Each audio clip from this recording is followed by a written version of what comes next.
Bakit nag-i-echo ang utot ng mga babae? Dahil ito daw ay nakatutok sa bungad ng kuweba. Bakit mas malakas ang utot ng mga lalaki kaysa mga babae? Sagot, dahil ito ay nakatutok sa bungad at sa pagitan ng dalawang speaker at malaking mikropono. Sabi ng aso sa pusa, bakit kayong mga pusa, sa tuwing kayo ay nagtatalik, tago kayo ng tago?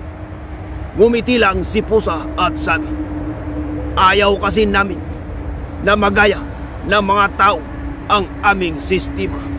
Tignan mo ngayon, ang mga tao, kuhang-kuha nila ang inyong estilo.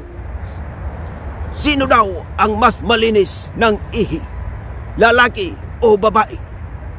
Sumigaw ang kababaihan at sabi, siyempre kaming mga babae, dahil ang aming ihi ay nanggagaling sa balon.